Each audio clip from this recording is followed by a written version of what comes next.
Universitas Pendidikan Ganesha Singaraja mengadakan seminar kebijakan pengelolaan hak karya intelektual di Gedung Gusti Ketut Puja Singaraja. Seminar dihadiri narasumber tunggal, Direktur Riset dan Pengembangan Masyarakat Kemenristek RI, Oki Karnarajasa.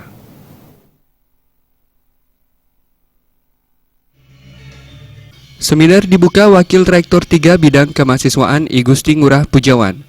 Dalam sambutannya, Pujawan mengungkapkan banyak manfaat yang bisa diperoleh dari seminar ini, diharapkan bisa memacu dosen agar meningkatkan risetnya, mengingat hasil riset Indonesia masih terbawah di negara ASEAN.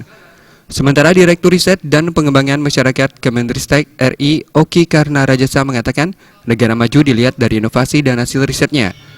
Selama ini, Indonesia hanya menjadi pasar dari inovasi riset negara lain. Kini Indonesia jauh berada di bawah negara tetangga Malaysia.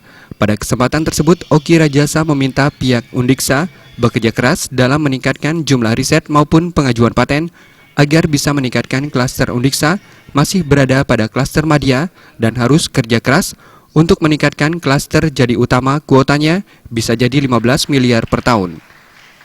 Ya, kalau Undiksa saat ini berdasarkan penilaian kinerja perguruan tinggi berbasis penelitian yang kami lakukan setiap 3 tahun dan baru saja kami rilis 17 Agustus kemarin, maka Undiksa masih berada pada posisi klaster madya. Jadi itu nomor 2 dari bawah. Nah, saya berharap nanti pada tahun 2019 Undiksa lebih bekerja keras agar hasil output riset, kegiatan riset dan pengabdiannya bisa mendorong dan meningkatkan peringkat Undiksa dari tadinya madya menjadi utama. Kenapa ini penting? Karena peningkatan klaster atau kelas itu juga akan berpengaruh terhadap besaran dana riset yang akan saya alokasikan kepada Undiksa. Jadi kalau Undiksa bisa naik dari madya yang saat ini maksimal hanya 5M per tahun, kalau bisa menjadi utama, ya kuotanya bisa 15M per tahun. Jadi saya kira Undiksa harus lebih bekerja keras untuk bisa mencapai atau menaikkan kelasnya pada tahun 2019. Oki Rajasa mengatakan tidak ada inovasi tanpa riset. Ada 10 bidang hasil riset memiliki potensi paten. Kini untuk memperoleh hak paten lebih mudah, murah, dan tidak ada pemeliharaan paten dari universitas.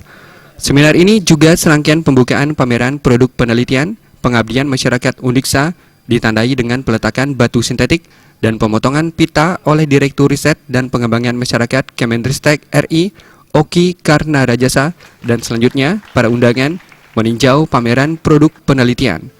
Agus Sudiatmika, Bali TV.